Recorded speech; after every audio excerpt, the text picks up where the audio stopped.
우리가 특별히 렘넌트 헌신 예배로 우리가 드려집니다.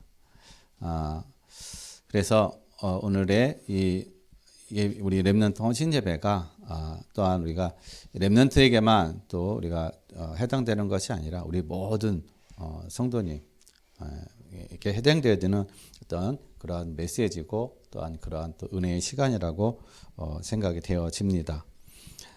그래서 오늘 말씀의 제목이 하나님이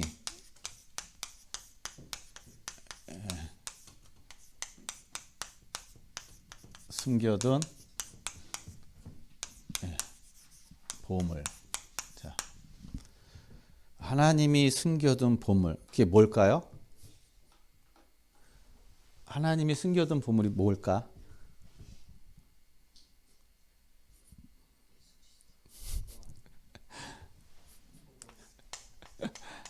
렘넌트입니다. 하나님이 숨겨둔 거는 렘넌트예요. 성경을 우리가 쭉 보면은요, 성경 속에 많은 어떤 시대마다 여러 가지 위기를 당하고 어려움을 당하고 많은 문제를 당해요. 그러나 그 환란 속에 위기 속에 하나님 늘 누굴 숨겨뒀냐? 렘넌트를 숨겨뒀습니다. 그리고 렘넌트를 남겨놨습니다. 그러면 그 렘넌트가 누구일까요? 예, 맞습니다. 여기 계신 모든 분들이 다 렘넌트예요. 우리 여기 민호, 진우, 웅식이, 성은이만 렘넌트가 아니라 우리 모든 성도들은 하나님의 모든 자녀들은 다 렘넌트인 것입니다. 단지 여기는 이 영 렘넌트고 여기는 올드 렘넌트고 그 차이인 것이에요. 그래서 오늘 우리가 먼저 우리가 봐야 될 게 뭐냐면요, 이 렘넌트 뒤에 부모가 있다라는 겁니다. 중요한 거는 렘넌트 혼자 크는 것이 아니라는 거예요. 시대마다 쓰임 받았던 그 렘넌트 뒤에는 항상 부모가 있었습니다. 그러니까 부모의 신앙이 있었던 거예요.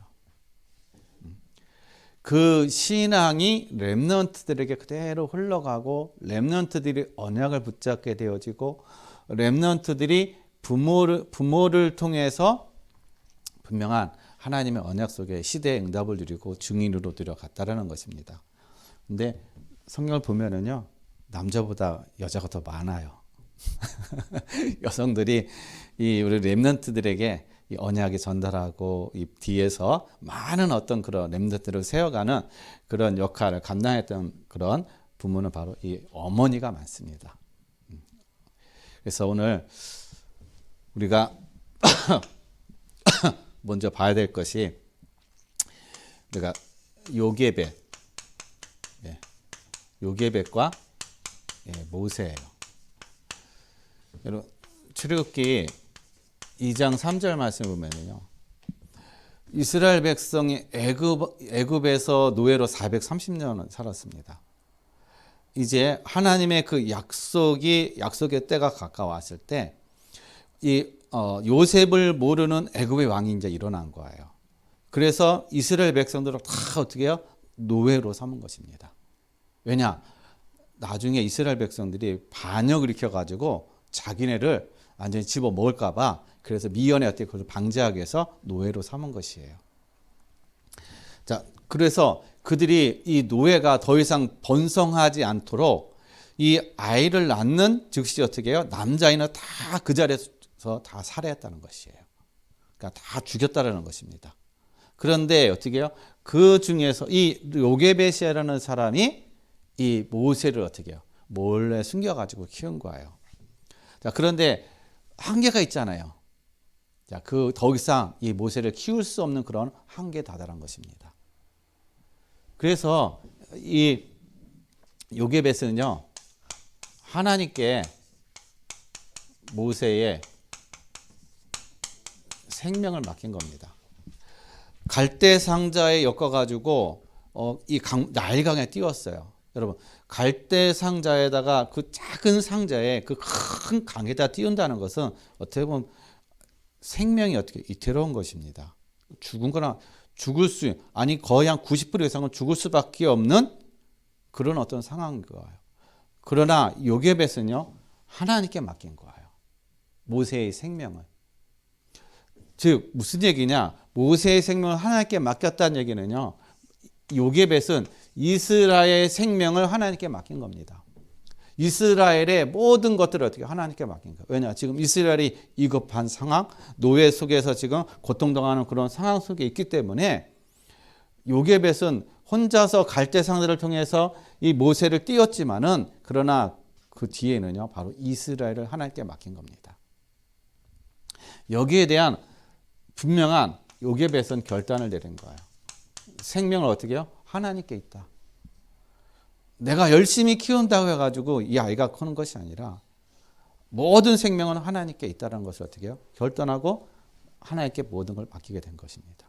그러니까 하나님이 어떻게 해요? 이 요게벳이 유모로 있으면서 이제 어떻게 모세에게 언약을 전달하는 그러한 어떤 응답을 주신 거예요. 분명히 어떻게 해요? 죽을 것을 알고, 아니 그러니까 생명이 어떻게 될지 모르는 그런 상황 속에 이제 결단하고 했는데, 그런데 어떻게 하나님은 기적을 행하셔서 이 요게벳이 모세를 키우게 하셨다는 것입니다. 그러니까는 그냥 키운 게 아니라 요게벳은요, 이 어린 이 모세를 키우면서 하나님의 언약을 심어준 거예요. 그냥 어릴 때부터 어떻게 해요? 언약. 그러니까 이스라엘의 여인들은요, 뭐가 있냐면 자녀들에게 언약을 전달하고 말씀을 전달하고 말씀을 이렇게 각인시켜주는 그러한 신앙의 어떤 그런 대를 이어가는 그런 아주 중요한 역할을 감당했다는 것입니다. 그래서 요게벳이 그 역할을 감당한 거예요. 여러분, 위험을 감수하고 이런 어떤 하나님의 말씀의 언약을 전달하는, 왜냐? 중요하기 때문에. 이 언약이 바로 이스라엘을 살리는 길이기 때문에 그렇다는 것입니다. 그래서 우리에게 아무리 우리의 삶이, 우리가 환경과 여러 가지 어려운 어떤 그런 있다 할지라도요, 우리는 자녀들에게 뭘 전달해야 되냐? 하나님의 언약을 분명하게 전달해 줘야 돼요. 이게 우리 부모가 가져야 될 분명한 어떻게 우리의 일이라는 것입니다. 우리의 사명인 거예요. 그래서 하나님은 이 언약을 받은 사람이 어떻게 해요? 나중에 어떻게 하나님 앞에 쓰임받을 줄 모르는 거예요. 모세가 이스라엘을 애굽에서 출애굽시켰듯이 이 언약을 가진 한 사람이 어떻게 시대를 또 바꾸는 그런 응답을 누릴 수가 있다는 것입니다. 그래서 우리의 자녀에 대한 미래는 우리는 모르지만 하나님은 어떻게 해요? 분명히 알고 있다는 것입니다. 그 다음에 두 번째로는요, 한나와 사무엘이요. 자, 한나가요, 이 첩이 있는데, 첩은 아기를 낳고 자기는 이제 자녀를 못 낳는 거예요. 거기에 대한 어떤, 그리고 이 분인나라는 그 여인이 이 한나를 어떻게 해요? 이제 괴롭히는 거예요. 왜냐? 자기는 자녀를 낳았으니까 아주 떳떳한 겁니다. 근데 한나는 아기를 못 낳았어요. 거기에 대한 이 억울함, 그 분함, 그걸 가지고 하나님 앞에 가서 어떻게 해요? 기도하는 거예요. 그런데 한나가 하나님 앞에 기도했을 때, 한나가 하나님 나에게 자녀를 주세요 라는 어떤 그런 기도보다는요, 한나는 하나님 앞에 뭘 구했냐? 나시린. 나에게 자녀를 주면은 내가 하나님 이 아이를 하나님께 바치겠습니다. 나시린으로. 그러니까 구별되게 하겠다. 구별되게. 왜 그랬을까요? 왜 한나가 그렇게 기다리던 이 자녀를, 자녀인데 그 자녀를 주면 왜 하나님께 바치겠다고 얘기했을까요?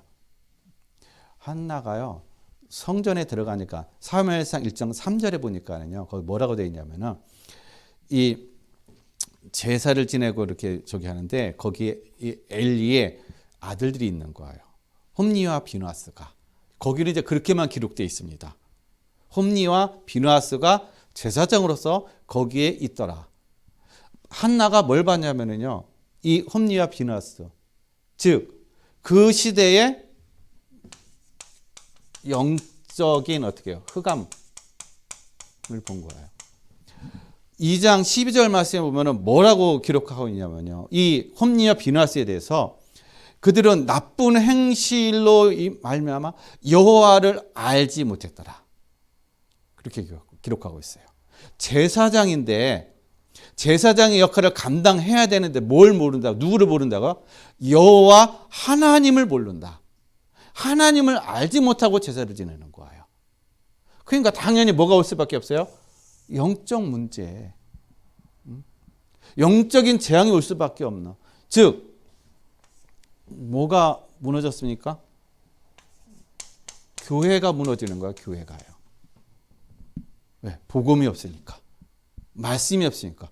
교회가 무너짐으로 인해서 오는 것이 바로 재앙이라는 것입니다.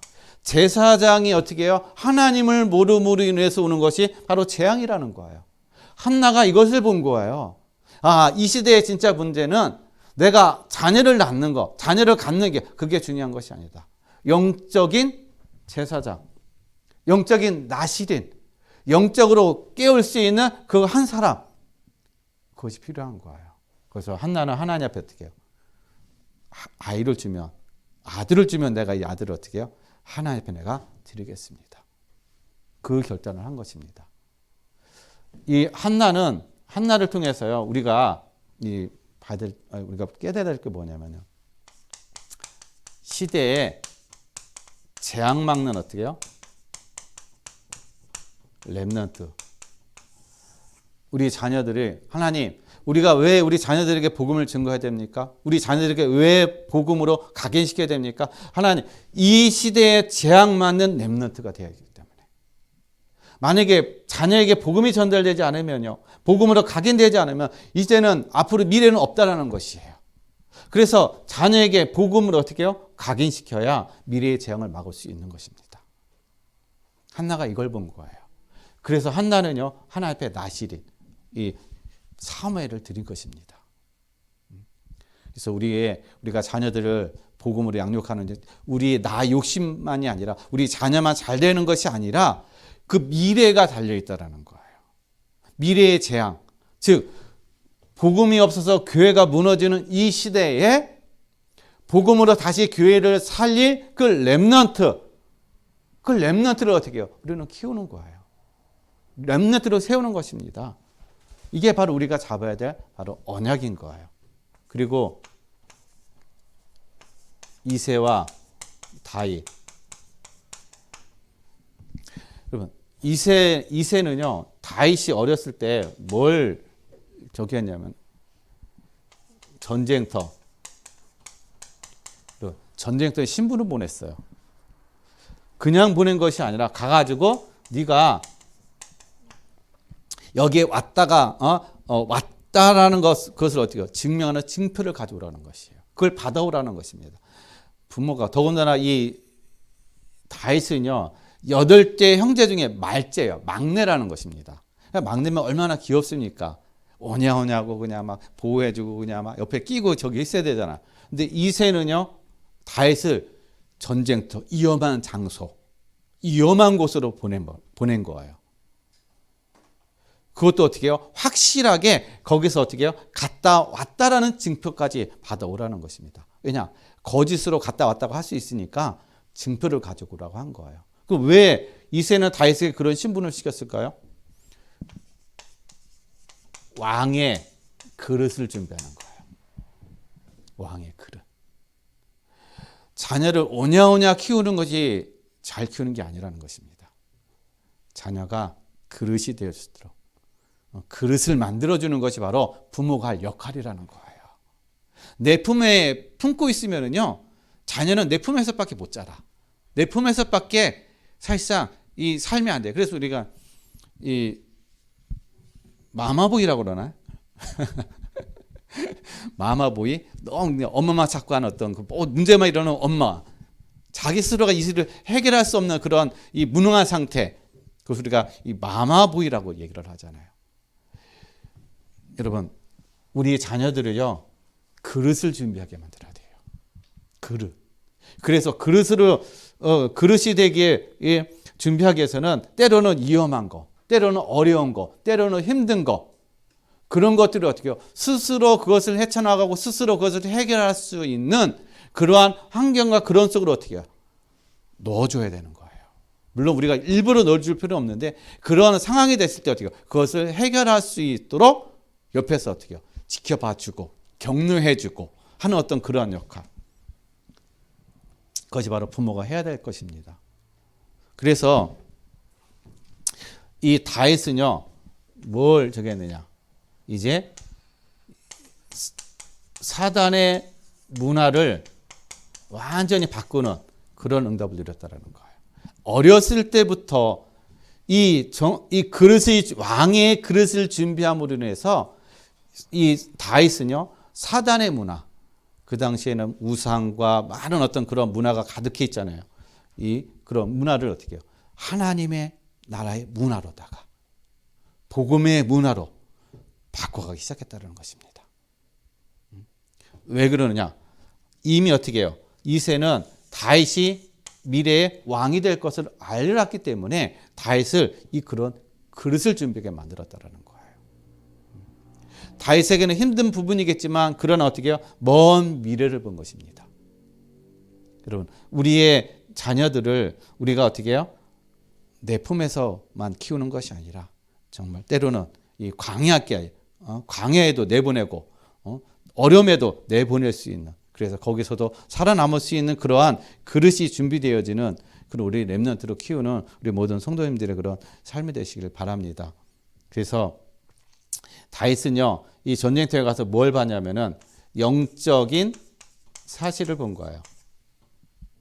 영적 전쟁의 현장을 보게 된 것입니다. 이스라엘과 블레셋의 싸움, 단순히 싸움이 아니라 이거는 영적인 싸움이라는 것입니다.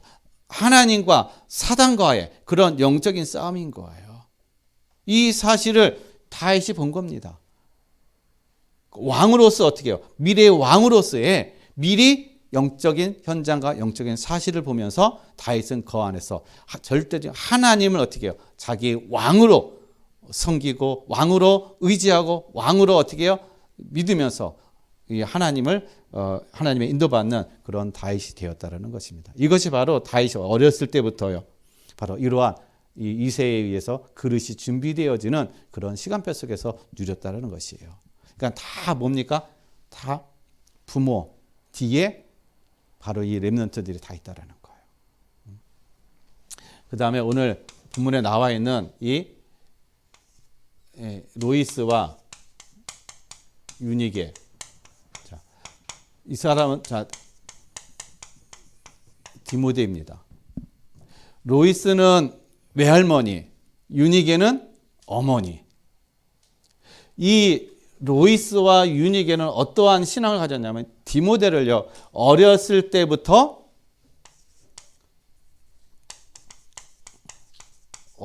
신앙교육 시켰어요. 그래서 디모데 후서 3장 15절인가 보면은 네가 성경을 알았나니 어떻게 해요? 네가 누구에게서 성경을 배웠으면 어릴 때부터 네가 성경을 알았나니 이 성경은 너로 말미암아 어떻게 이 성경은 하나님의 감동으로 된 것으로라고 이렇게 기억하고 있습니다. 즉 디모데는 부모로부터 어떻게 해요? 어머니로부터 어렸을 때부터 성경을 어떻게 해요? 신앙교육을 받았다라는 거예요. 어떤 신앙교육이요? 거짓 없는 신앙교육. 디모데후서 1장 5절 말씀. 거짓이 없는 신앙교육. 그러니까 진실한 신앙교육을 받은 거예요. 그러니까 이러한 진실된 그런 거짓 없는 신앙교육을 받았는데 그냥 부모가 어떻게 해요? 신앙교육을 너 신앙 이렇게 하라고 부모가 가르친 게 아니에요. 어머니가 그렇게 가르친 게 아니라 어머니가 그런 삶을 살았다라는 겁니다. 거짓 없는 신앙의 삶을 사는 것. 그것을 누가 봤다고요? 디모데가 보고 디모데가 따라간 것입니다. 그래서 부모의 신앙은요, 가르치고 하는 것이 신앙이 아닌 거예요. 먼저 가는 겁니다. 자녀는 뒤에서 부모의 등을 보고 따라가는 거예요. 그래서 부모가 어떠한 신앙을 누리느냐, 어떠한 신앙을 살아가느냐, 율법적인 신앙을 살아가느냐, 신비적인 신앙을 살아가느냐, 은혜의 신앙으로 살아가느냐에 따라서 자녀는 그걸 보고 어떻게 해요? 따라가게 돼 있는 거예요. 그걸 보고 배우게 돼 있다는 것입니다. 근데 이 디모데의 외할머니와 이 어머니는 거짓 없는 신앙, 그것을 이 디모데가 그대로 물려받음을 통해서, 그대로 그게 삶이 되어짐을 통해서 사람들에게 칭찬받으며 그런 어떤 삶이 되었다는 것이에요. 그래서 오늘 본문 말씀 16장 2절 말씀 보면은요, 디모데가 모든 사람에게 어떻게 해요? 다 칭찬을 받더라. 여러분, 우리 자녀들이, 물론 우리가 자녀들이 칭찬받는 어떤 그것을 위해서 신앙이 아니라 모든 사람에게 칭찬받는다는 얘기는 신앙의 삶이 거짓이 없는 그러한 신앙의 삶이니까 사람들이 다 어떻게 해요? 그를 인정해주는 삶이라는 것입니다. 이 보디발 장군이 요셉을 인정했고 바로 왕이 요셉을 인정했듯이 하나님이 함께 하시는 어떤 그러한 삶을 누릴 때 사람들이 어떻게 해요? 인정한다라는 거예요. 그게 바로 칭찬이라는 거예요. 아, 당신은 하나님이 함께 하시는 삶입니다. 그래서 우리 자녀들이 바로 이 하나님이 함께하는 그런 삶을 누릴 수 있도록 먼저 우리가 그런 삶을 누려야 될 줄로 믿습니다. 그래서 오늘 우리가 하나님이 숨겨둔 보물, 우리 이 렘넌트들인데, 그러면은 우리 렘넌트들과 또 우리가 어떻게 해야 숨겨진 보물의 삶처럼 우리가 누릴 수가 있는 것인가? 첫 번째, 우리가 근본을 회복하라는 것입니다. 우리가 회복해야 될 것은 바로 근본이라는 것. 근본이 회복이 안 되면은 아무것도 안 된다는 것입니다. 그래서 근본 회복이 뭐냐? 바로 하나님의 형상을 회복하는 것이에요. 창세기 1장 27절에 하나님의 형상을 회복한다는 얘기는 바로 신분을 회복하는 걸 얘기하는 것입니다. 하나님의 자녀된 신분을 회복하는 거예요. 근데 우리 스스로는요, 우리가 신분을 회복할 수가 없어요. 그래서 시편 116편 8절 말씀 보면요, 우리를, 나의 영혼을 어디 있어요? 사망에서 나를 건져주셨다. 누가? 하나님이, 예수 그리스도께서 나를 어떻게 해요? 사망에서 나를 건져주셨다는 것이에요. 하나님의 은혜로 우리가 사망에서 건짐을 받은 그런 삶인 줄 믿습니다. 그래서 우리가 하나님의 자녀가 됐어요. 그래서 요한복음 1장 12절에 그래서 자녀된 신분과 권세를 주셨다는 것입니다.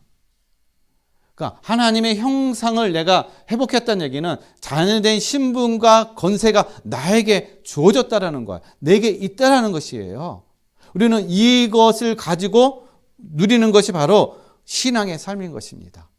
즉 무엇을 가지고 누리느냐? 베드로전서 2장 9절 말씀에 그리스도의 삼중지, 왕, 제사장, 선지자, 이 직분을 가지고 우리는요, 현장에서 누리는 거예요. 왕적 권세를 가지고, 때로는 재앙을 막는 제사장의 권세를 가지고, 우리는 때로는 말씀을 가지고 어떻게 해요? 말씀을 선포하고, 말씀을 증거하고, 말씀을 어떻게 해요? 또 말씀을 통해서 사람들을 살리고 하나님을 만나는 그런 역할을 감당하는 것, 증인으로 누려가는 것.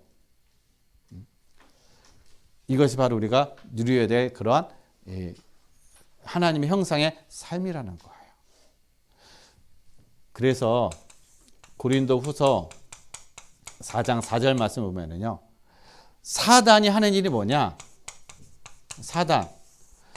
사단은요, 그리스도의 복음만 깨닫지 못하게 만드는 거야. 다른 거 다 허용합니다. 교회 와서 예배 드리기 해요. 근데 그리스도의 복음만 깨닫지 못하게 만들어요. 왜 그럴까요? 그리스도가 하나님의 형상이기 때문에 그렇습니다. 내가 그리스도를 나의 주인으로 모셔드렸다. 내가 믿었다. 내가 하나님의 형상이 회복되는 거예요. 잃어버렸던 하나님의 형상을 회복하는 유일한 길, 그리스도. 그렇기 때문에 사단은요, 어떻게든지 우리에게 그리스도를 깨닫지 못하게 만드는 거예요. 그래서 예배 시간에도 말씀 듣지 못하게 만들고, 엉뚱한 생각하게 만들고, 집중하지 못하게 만드는 그러한 것들을 하고 있다는 것입니다. 그래서 우리 모든 성도님들은, 우리 렘넌트 다 그리스도의 형상이 회복되어지고 이제 하나님의 자녀된 그 신분과 권세를 하나님이 주신 줄로 믿습니다.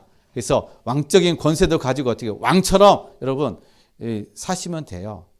그리고 제사장적인 어떤 권세를 가지고 선지자적인 어떻게 말씀의 권세를 가지고 여러분 우리 모든 성도님들 누리시기를 바랍니다. 그 다음에 하나님의 생기예요. 창세기 2장 7절인데 하나님의 생기라는 것은 나의 삶에 하나님의 나라가 임하는 걸 얘기하는 거예요. 내가 하나님의 형상이 회복되어지면 이제 나의 삶 가운데 하나님의 나라가 임하는 그런 삶이 되어진다는 겁니다. 이걸 우리가 누리는 거예요. 자, 이 하나님의 나라가 누리는 그런 삶을 누리기 위해서는 그럼 우리가 뭐가 필요하느냐? 날마다 우리가 누리는 정시기도. 다니엘서 6장 10절을 말씀 보면요. 다니엘은 하루에 3번 어떻게 해요? 날마다 정식기도 드렸어요. 이 얘기는 성삼위 하나님의 능력을 누리는 시간. 하나님의 보좌의 능력을 누리는 그 시간이라는 것입니다. 어떤 시간이요? 정식기도 시간. 그래서 이 정식기도 시간은 나이가 뭐 하루에 10분이 됐던 뭐 5분이 됐던 우리 렘넌트 우리 모든 성도님들이 이 정식기도의 집중의 시간을 통해서 정말 성삼위 하나님의 그 능력을 누리는 그런 축복의 시간이 되시기를 바랍니다. 그리고 무시기도. 자, 무시기도는 자 우리 렘넌트들의 학업이에요. 또 우리 성도님들의 업위에 우리가 여러 가지 어떻게 학업을 할 때도 때로는 우리가 지치기도 하고 깨닫지 못하고 못할 때도 있고 그렇단 말이에요. 마음이 분산할 때도 있고 또 우리 성도님들의 업 가운데도 어떻게 해요? 여러 가지 일이 일어납니다. 그때마다 우리는 뭘 합니까? 기도하는 거예요. 그래서 뭘 누리는 겁니까? 창세기 39장 3절에 하나님이 나와 함께 하시는 걸 누리는 거야. 하나님이 요셉과 함께 하심으로 요셉에 하는 모든 것들이 다 형통하였더라. 우리 모든 성도님들, 우리 렘넌트들이 모든 학업에, 모든 업에 하나님이 함께 하심으로 모든 것이 형통함을 누리길 바랍니다. 학업이 하나님의 지혜로 어떻게 열려지고 누려지는 부담이 되어지는 것이 힘든 것이 아니라 누려지는 우리 렘넌트가 되어지고 우리 모든 성도님들에게도 어떻게 해요? 모든 업과 모든 것 속에 하나님의 함께 하심으로 모든 것들이 하나님의 축복을 누려가는 그런 시간표가 되시길 바랍니다. 그리고 우리가 보좌의 축복을 누리는 시간.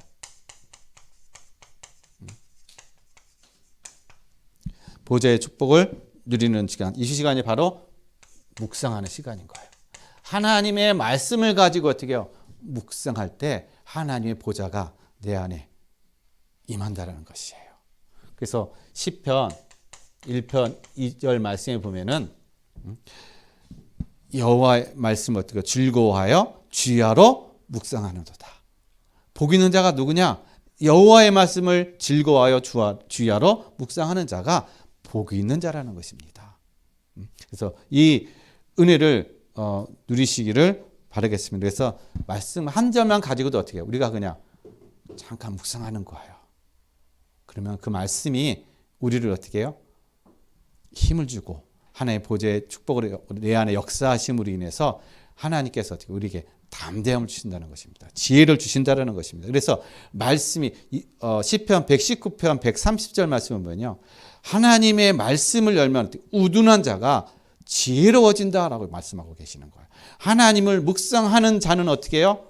하나님 그에게 지혜를 주신다는 것입니다. 우리 렘넌트들이 학업이 되어질 때, 학업할 때 하나님의 말씀을 가지고 묵상할 때 하나님이 우리 렘넌트들 지혜를 열어줄 줄로 믿습니다. 그래서 그 지혜를 가지고 학업을 정복하시기를 바랍니다. 그리고 여러분, 우리의 때로는 마음과 생각이 어떻게 해요? 복잡하고 힘들 때가 있잖아요.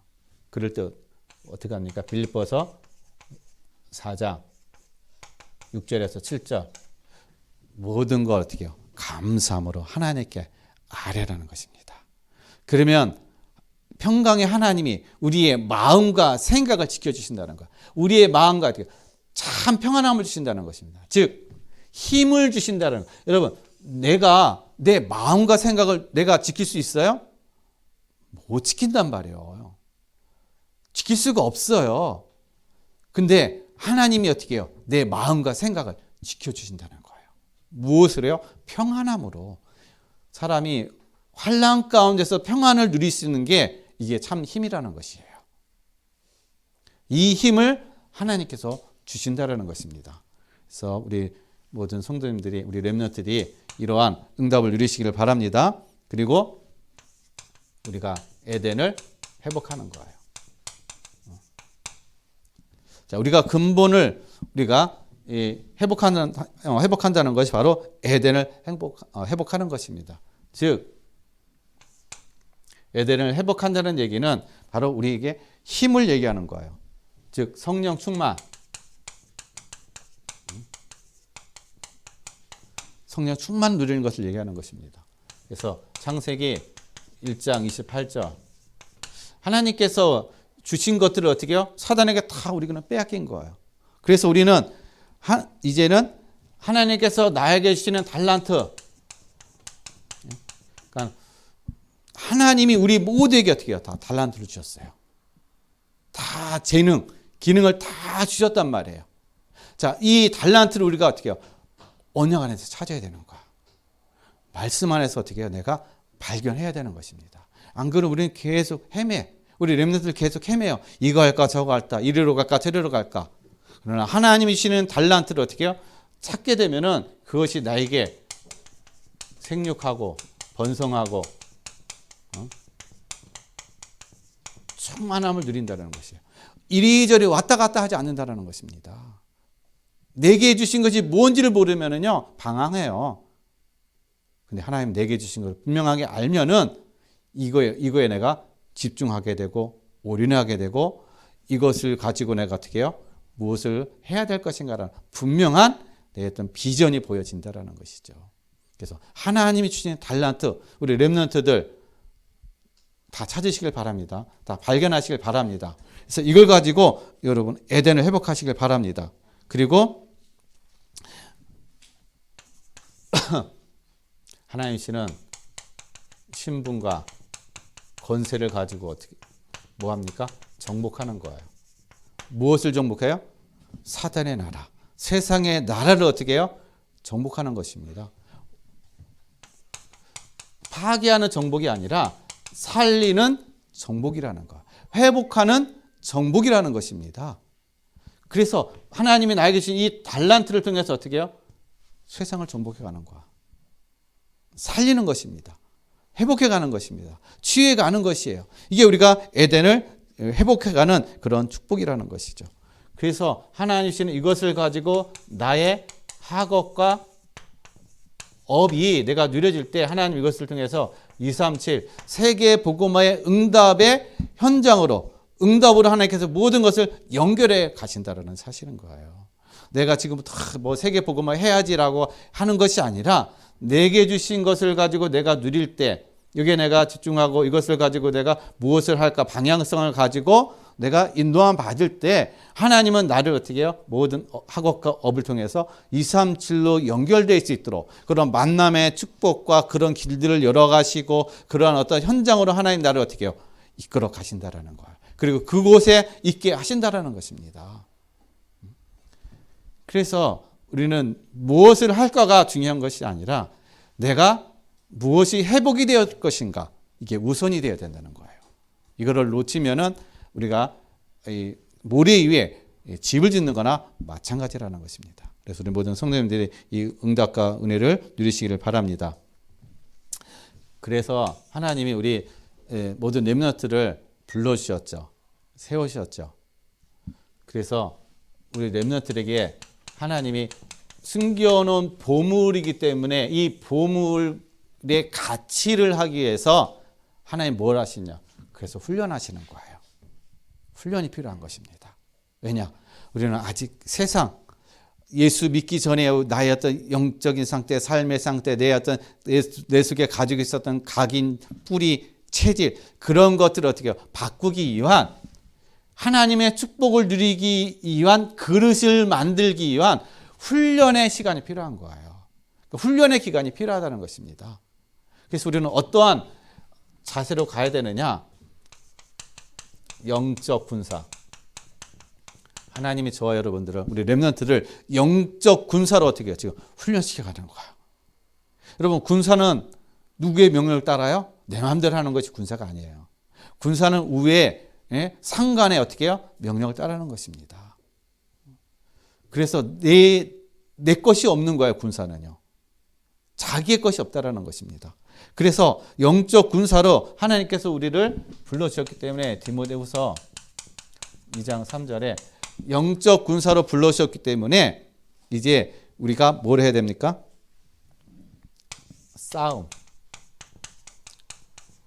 싸움하는데 육신의 싸움이 아니라는 거예요. 영적인 군사이기 때문에 눈에 보이는 육신의 싸움이 아니라 믿음의 싸움. 디모데후서 4장 7절 사도 바울이 고백하고 있죠. 내가 선한 싸움을 싸우고 내가 이제 믿음을 지켰느니라. 여러분, 우리의 싸움은 믿음의 싸움인 거예요. 믿음으로 우리는 살아가는 것입니다. 그래서 히브리서 11장 6절 말씀은 하나님이 기뻐하시는 것은 어떻게 해요? 믿음만이 어떻게 해요? 하나님이 기뻐하신다. 그래서 우리는 날마다 믿음으로 살아가는 거예요. 하나님의 은혜의 믿음으로 그렇게 살아가는 줄로 믿습니다. 그래서 우리는 영적 군사이기 때문에 믿음으로 살아가는 거예요. 어떤 믿음이요? 우리 군사이니까 뭐예요? 전쟁터에 있는 것입니다. 싸움하는 거예요. 누가고요? 보이지 않는 이 사단하고 싸우는 것입니다. 근데 사단은 이미 어떻게 해요? 그리스도께서 완전히 사단의 머리를 꺾으신 거예요. 머리를 박살내셨다는 것입니다. 승리를 거두셨다는 거예요. 그래서 우리는 믿음으로 이긴 것을 확인하는 그런 싸움을 싸우는 거예요. 하나님이 이기신 것을 확인하는 싸움. 이기신 것을 내가 누리는 싸움. 눈에 보이는 현실에 내가 속지 않고 환경에 사람의 문제에 내가 속지 않고 모든 걸 그리스도께서 승리하셨다. 이기셨다. 그래서 이거는 그냥 껍데기에 불과하다. 믿음으로 도전하는 것입니다. 믿음으로 해서 앞으로 가는 거예요. 이게 바로 군사인 것입니다. 왜냐? 여러분, 군인은요, 뒤에서 명령만 앞으로 전진하면은 전진해야 돼요. 앞에서 총알이 그냥 빗발치더라도 되게 전진해야 되는 것입니다. 명령이기 때문에. 예수님께서도 명령하셨어요. 우리에게 말씀하셨어요. 내가 세상을 이겼으니까 너희는 아무 염려하지 말라. 걱정하지 말라. 두려워하지 말라라고 말씀하셨다는 것입니다. 그래서 우리는 날마다 뭐를 해야 되느냐? 선한 것을 어떻게 해요? 그래서 분별해야 돼요. 빌립보서 1장 10절. 지극히 선한 것을 분별하는 것. 선한 것을 분별한다는 게 어떻게 하면 살릴 것인가? 살리는 방향, 살리는 선택, 또 사는 방향. 그것을 분별하는 거예요. 왜? 누가 있기 때문에요? 사단의 유혹과 사단의 속임이 있기 때문에 어떻게 해요? 이것을 분별하는 것입니다. 사단은 계속 우리를 속이고 우리를 유혹함을 통해서 정확한 다투게 만들고 싸우게 만들고 분열하게 만들고 나누게 만들고 나중에는 완전히 멸망하게 만드는 것이 바로 사단의 속임수라는 것이죠. 그러니까 이런 것에 속지 않고 어떻게 해요? 선한 것을 분별하는 것입니다. 하나님께서 이러한 모든 것들 속에 살리는 방법이 무엇일까? 어떻게 하면 저 사람을 살리고 어떻게 하면 저 사람을 치유하고 어떻게 하면 정말 모두가 사는 그러한 길, 그러한 방법, 그것을 가지고 우리는 어떻게 하나님 앞에 묻는 거예요. 하나님께 질문하는 것입니다. 내 생각대로 내가 기준대로 하는 것이 아니라. 그래서 모든 것들은 뭡니까? 내 능력이 아니라 하나님의 능력으로 되어지는 거예요. 그래서 우리가 전도 현장에 가가지고 아니면 사람들과 했던 그런 우리가 복음을 전하고 할 때 변론하고 논쟁하는 것이 안 되는 것입니다. 뭐 이론을 가지고 자꾸 어떻게 해요? 우리가 따지는 거, 그걸 가지고 변론하고 논쟁하는 거는 사단에게 계속 속는 거예요. 그래서 그 모든 것들을 이길 수 있는 거 하나님의 능력이라는 것입니다. 하나님의 능력만이 모든 이론을 어떻게 해요? 무너뜨린다라고 어떻게 해요? 고린도후서 10장 4절에 말씀하고 있는 거예요. 모든 이론을 무너뜨리는 거 오직 하나님의 능력만이. 그래서 사도 바울이요, 자기가 변론하고 논쟁하고 했을 때 실패했잖아요. 그리고 나서 깨달은 게 뭐냐? 나는 이제 그리스도의 십자가에 이 십자가만 나는 증거해야 되겠다. 그걸 깨달은 거예요. 왜냐? 변론하고 논쟁한다고 해서 사람이 바뀌는 게 아니거든요. 그 사람이 깨닫고 믿어지는 게 아니거든요. 그냥 그 사람이 내가 말로 이길 수는 있지만은 그 사람이 그렇구나. 그 사람이 그냥 이해하고 거기서 끝나지. 그 사실을 믿고 그럼 내가 예수 믿어야지. 그렇게 안 나온단 말이에요. 여기에 우리가 속는다는 것입니다. 그래서 내 능력이 아닌 하나님의 능력으로 모든 것이 되어짐을 믿으시길 바랍니다. 그래서 우리 영적 군사이기 때문에 하나님의 능력으로 우리는 어떻게 해요? 나가는 거야. 하나님의 능력으로 힘 있고 우리는 어떻게 해요? 담대하게 우리는 영적 전쟁 현장에 나가는 것입니다. 그래서 오직 믿음으로 모든 것을 정복하고 믿음으로 우리가 승리하는 우리 모든 성도님과 우리 렘넌트가 되시길 바랍니다. 그래서 넘어져도 괜찮아요. 실수해도 괜찮습니다. 왜요? 지금 훈련의 기간이니까. 훈련의 시간표이니까. 거기에 너무 연연하지 마시길 바랍니다. 그 다음에 우리는 경기하는 자라는 거예요. 경주하는 자라는 것입니다. 여러분, 운동 선수들이 이 경주하는 데 있어서 제일 먼저 대들 게 뭐냐? 절제예요. 절제가 안 되면은요, 이 운동 선수가 운동을 제대로 못 합니다. 먹는 것도 절제해야 되지. 운동의 그런 양과 어떤 그런 것들도 절제하면서 해야지. 너무 어떻게 해요? 이게 그냥 아무 대책 없이 하게 되면은 좋은 것이 아니라 그것이 나중에 역효과가 난다는 것이죠. 그래서 우리는 경기하는 자의 자세인 거예요. 그래서 우리 렘넌트들이 지금 혈기왕성하고 하고 싶은 것도 많잖아요. 그러나 어떻게 해요? 하고 싶은 거 많고 혈기가 왕성하고 그렇다고 해가지고 무분별하게 막 그렇게 친구 따라가고 막 하는 거는 사실상 별로 좋은 게 아니라는 것이죠. 그거에 대해서 어떻게 내가 절제할 수 있는 그러한 훈련이 필요한 거예요. 그것도.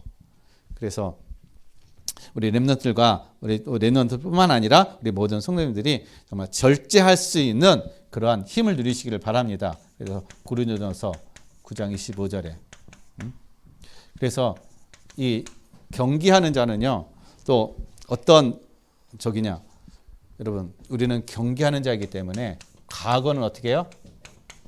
잊어버리라는 거예요. 뒤의 것은 잊어버리라는 거야. 뒤의 것에 연연하지 말라는 것입니다. 사람들이 뒤의 것에 너무 연연하다 보니까 앞을 못 봐요. 앞으로 가지 못하고 있다는 것입니다. 뒤의 것에 내가 공부? 이번에 시험 좀 망쳤어. 그것 때문에 머리 싸고 그냥 왜 망쳤을까? 거기에 그러다가요, 앞에 못 봅니다. 앞으로 나가지 못해요. 끝난 건 어떻게 그것을 되돌릴 수가 없잖아요. 그냥 끝난 거. 내가 다시 정비하고 내가 부족한 부분을 다시 보충하면서 어떻게 해요? 그 실수를 보충하면서 앞으로 나가면 되는 거예요. 너무 뒤의 것에 내가 연연하고 그것에 붙잡혀 있으면은 진짜를 못한다라는 거야. 시간 낭비하고. 그래서 우리는 뒤의 것을 다 잊어버려라. 나의 상처, 나의 과거, 나의 영적인 문제, 나의 그런 어떤 실수들 다 잊어버리시길 바랍니다. 그래서 우리가 바라봐야 될 것은 바로 예수 그리스도. 우리의 표대가 되신, 우리의 방향이 되신 예수 그리스도만 바라보고 가면 되는 거예요. 그래서 사도 바울이 뭐만 바라보고 간다고 그랬어요? 예수 그리스도. 그래서 빌립보서 3장 3절에서 4절 말씀에 보면은 13절에 14절 말씀을 보면은 표대를 향하여 그리스도 예수 안에서 어떻게 해요? 내가 달려간다. 왜냐? 왜 표대를 향해 달려갑니까? 상급이 있으니까. 상이 있으니까 어떻게 해요? 표대 대신 그리스도를 바라보면서 내가 달려가는 거예요.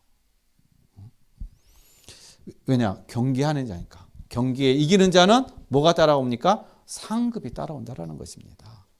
그래서 경기에 바르게 경기함을 통해서 모든 우리 렘넌트들과 성도님들이 다 상급을 받는 그런 은혜와 축복을 누리시길 바랍니다. 그리고 우리는 농부의 마음이에요. 농부. 자, 농부는 뭘 합니까? 씨를 심잖아요. 기죠? 농사를 짓는단 말이에요. 우리는 지금 심는 거예요. 우리 렘넌트들은 지금 심는 겁니다. 열매 거두는 게 아니에요. 렘넌트들은 지금 심는 기간. 그렇기 때문에 뭐가 필요해요? 수고와 노력이 필요한 겁니다. 조금 힘든 그런 부분들이 필요한 거예요. 이게 다 과정인 것입니다. 그러면 열매는 하나님이 어떻게 해요? 열매를 맺게 하세요. 내가 열매를 맺는 것이 아니라 하나님이 열매를 맺게 하신다는 것입니다. 그래서 고린도전서 3장 6절 내가 열매를 맺으려고 하게 되면은 열매 맺는 것처럼 보이지만은 진짜 열매가 아니라는 거예요. 가짜 열매라는 것입니다. 여러분 이 가짜 열매 여러분 속지 마시길 바랍니다. 진짜 열매가 어떻게 해요? 하나님이 맺어주신다는 거예요. 하나님 맺게 하신다는 거예요. 그래서 우리 렘넌트들은 지금 열심히 수고하고 노력하는 거. 또 우리 성도님도 마찬가지로 나에게 주어진 억과 걸숭에서 어떻게 해요? 내가 열심히 감당해 나갈 때 말씀 안에서 내가 누려질 때 정확한 방향과 정확한 말씀을 붙잡고 갈 때 하나님이 시간이 되면 어떻게 해요? 열매를 맺게 하신다는 것입니다. 그래서 우리가 무엇을 위해서 우리가 그래서 사느냐? 갈라디아서 6장 8절에 무엇을 위해서 내가 심느냐? 내 육신을 위해서 심느냐? 아니면 성령을 위해서 내가 심느냐? 육신을 위해서 심게 되면 육신에 썩어질 것을 거둘 것이고 성령을 위해서 내가 심으면 내가 내게 영생이 하는 내게 주어진다고 말씀하고 계시다라는 것입니다. 우리는 영생을 위해서 어떻게 해요? 지금 성령 안에서 우리는 심는 거예요. 성령의 인도를 받는 것입니다. 성령의 충만함을 누리는 거예요. 그게 바로 내가 영생을 얻는 것이고 영생을 누리는 것입니다. 그래서 바로 우리가 육신적으로 살아가는 것이 아니라 영적으로 성령의 인도받는 그런 삶이라는 것입니다. 이게 바로 어떻게 해요? 내가 성령에 의해서 성령을 심고 영생을 얻는 그러한 축복의 시간, 응답의 시간이라는 것입니다. 그래서 우리가 누려야 될 것이 그래서 요한복음 15장 5절 말씀. 내가 그 안에 거하고 그가 내 안에 거할 때 우리는 많은 열매를 맺는다는 것입니다. 누가 맺게 하세요? 하나님이 맺게 하시는 거예요. 우리는 어디만 있으면 돼요?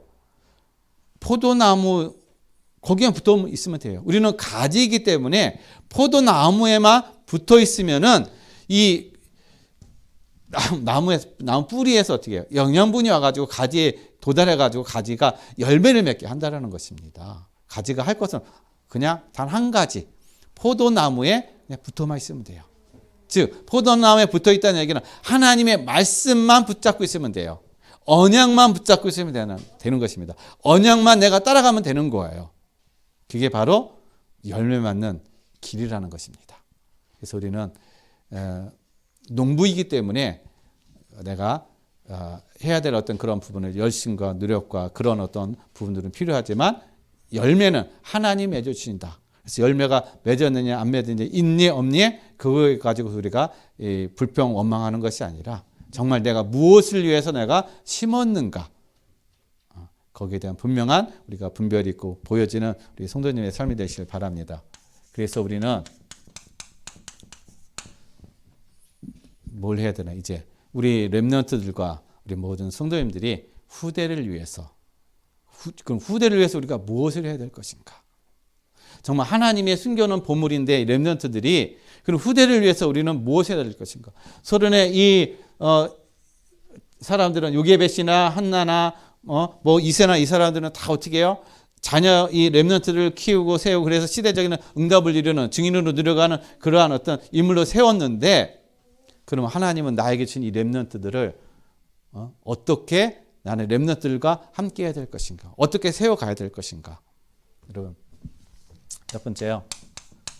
기도로 어떻게 해요? 우리는 배경이 되어줘야 돼요. 렘넌트들에게 기도로 배경이 되어줘야 돼요. 기도의 힘이 되어줘야 되는 것입니다. 그래서 여러분 하나님은 그 기도를 듣고 계시고 그 기도에 하나님은 응답하신다라는 거예요.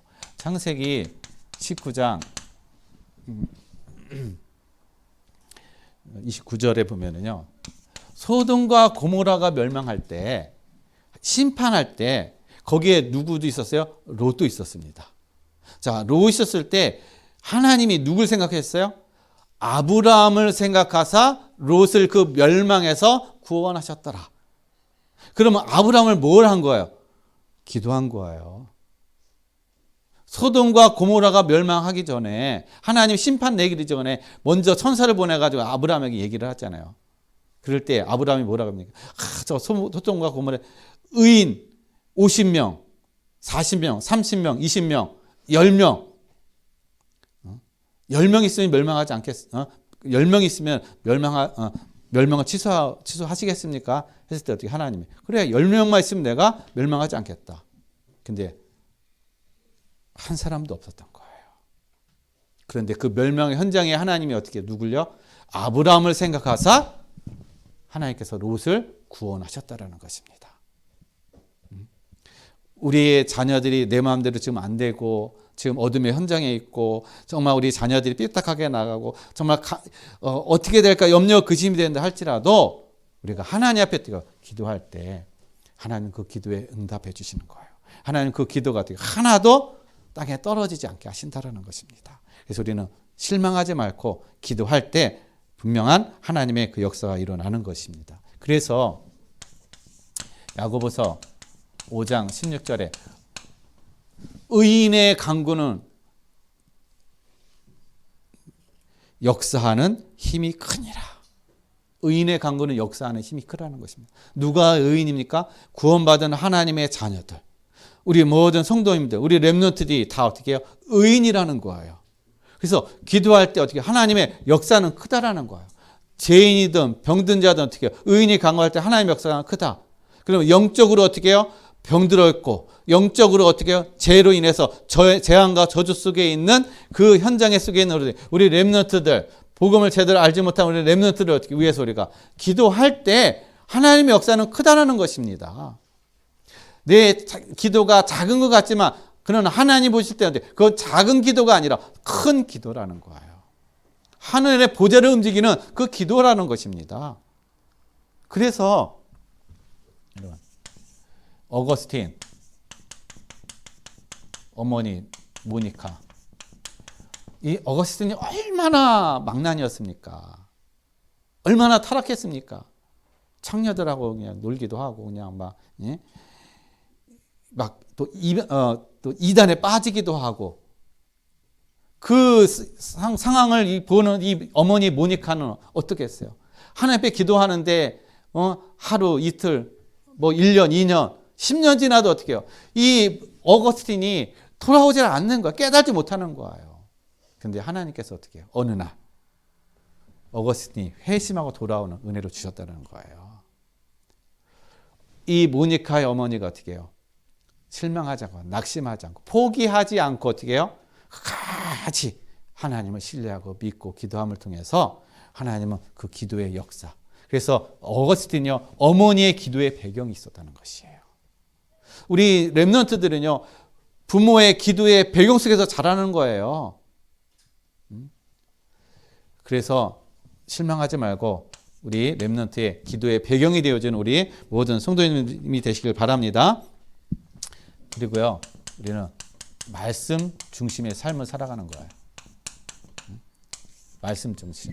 자, 말씀 중심의 삶을 살아간다는 얘기는 자녀들과 어떻게 언약 전달, 그래서 신명기 6장 7절인가요? 6장 4절로 4절로 9절 말씀을 보면은 하나님이 어떻게 해요?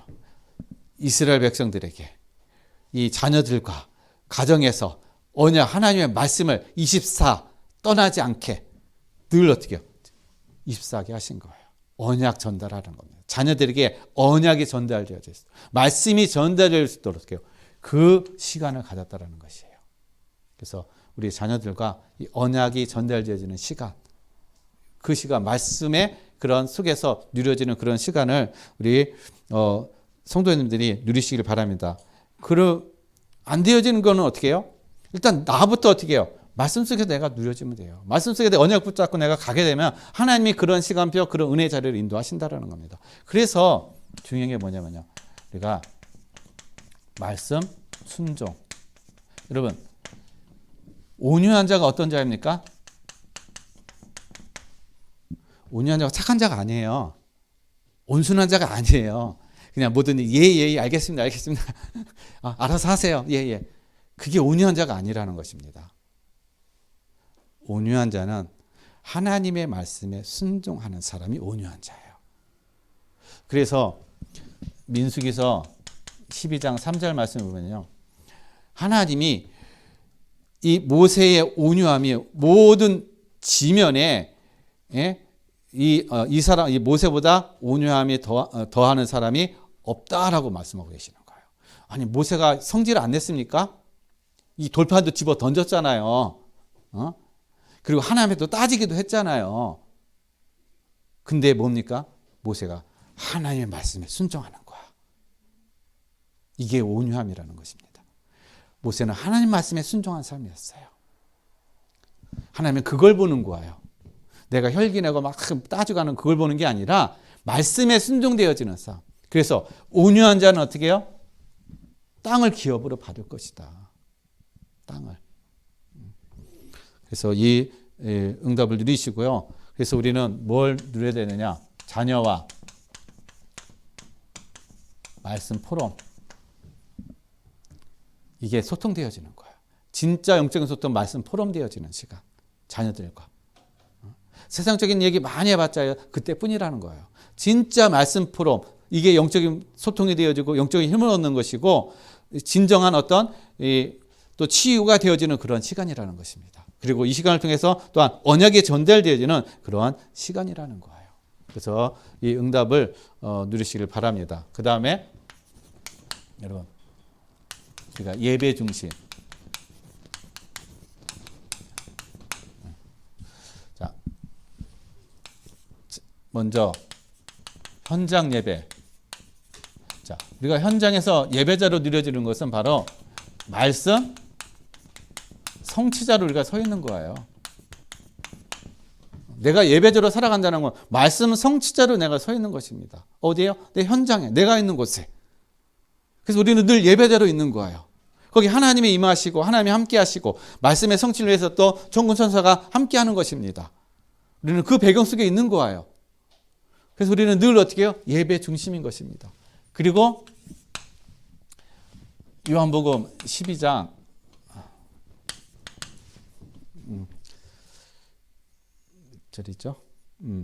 3절. 여러분 가정에 향유 냄새가 가득하시길 바랍니다. 마리아가 예수님의 발에 향유를 깨가지고 향유를 붐을 통해서 그 집안에 어떻게 향유 냄새가 가득했어요. 이 얘기가 무슨 얘기냐? 가정 예배가 드려질 때 가정에 향유 냄새가 가득한다. 향유라는 것은 이 죽은 자를 어떻게 해요? 부패를 거의 장사지는 어떤 그런 쓰이는 것이 바로 향유인 것입니다. 즉 사망 권세를 이기고 부활의 권능을 누리는 그 시간, 그게 바로 가정 예배예요. 가정 예배 드릴 때 사망 권세, 사망의 냄새, 불신앙의 냄새, 저주의 냄새, 그 모든 것이 다 떠나버리고 어떻게 해요?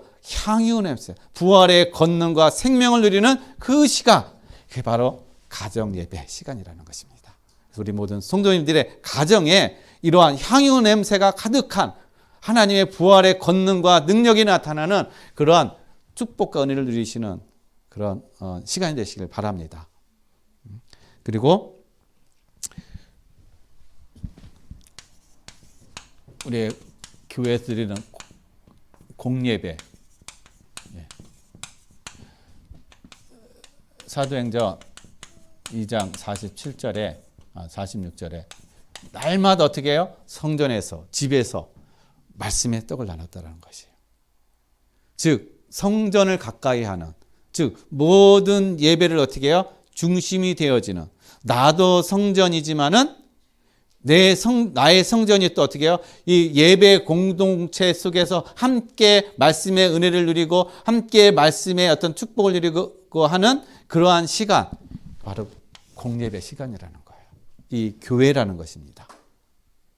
그래서 열왕기상 9장 3절 말씀 보면은요, 솔로몬이 성전을 건축하고 이제 하나님 앞에 봉헌할 때 하나님이 뭐라고 말씀하셨냐면, 내 이름이 있는 곳, 내 얼굴이 거하는 곳, 내 축복이 있는 곳, 성전. 그것이 성전이라는 거예요. 하나님의 이름이 있는 곳. 여러분 각자도 다 성전이에요. 여러분 각자도 다 이름이에요. 하나님의 이름이 있다는 거예요. 그런데 이 예배 공동체, 이 공동체 안에서 함께 되어지는 그 시간을 누가 누린? 바로 초대교회가 누린 거예요. 그래서 날마다 성전에서, 날마다 집에서 이 축복을 누렸다는 것입니다. 그래서 성전에서 예배가 가정에 그대로 흘러가는, 그리고 현장에 흘러가는 그런 은혜와 축복을 누리는 응답을 누리는 우리 모든 성도님의 삶이 되시기를 바랍니다. 그래서 오늘 하나님이 숨겨둔 보물이 바로 우리 렘넌트와 우리 모든 성도님입니다. 그래서 우리가 먼저 회복되어야 될 우리의 근본적인 것, 우리가 회복되어지시고, 그리고 하나님께서 우리를 어떻게 해요? 지금 강야식에서 훈련시킵니다. 그래서 영적 군사로, 경계하는 자로, 그리고 농부로서 우리가 분명한 언약을 붙잡고 인도함을 받으시길 바랍니다. 그래서 우리 또 렘넌트들과 우리가 소통되어지는 기도의 배경이 되어지고, 또 말씀 중심을 통해서 언약에 서로 소통되어지고 전달되어지는 그런 응답을 누리고, 함께 또 예배로서 예배 공동체를 누려가는, 그래서 우리 후대가 따라오고 후대가 또 어떻게 그 언약이 그대로 또 다음 세대에 전달되어지는 그런 시간표가 되시기를 예수 그리스도 이름으로 간절히 축원드리겠습니다. 기도하겠습니다. 하나님 아버지 감사드립니다. 오늘 하나님이 숨겨둔 보물이라는 말씀의 제목을 가지고 우리 렘넌트들과 함께 소통하며 함께 은혜를 나누고 함께 미래를 살려갈 증인으로 누려가게 하여 주옵소서. 감사함을 드리며 거룩하신 예수 그리스도 이름으로 기도드렸습니다. 아멘. 우리 찬송가 575장 찬송 드리겠습니다.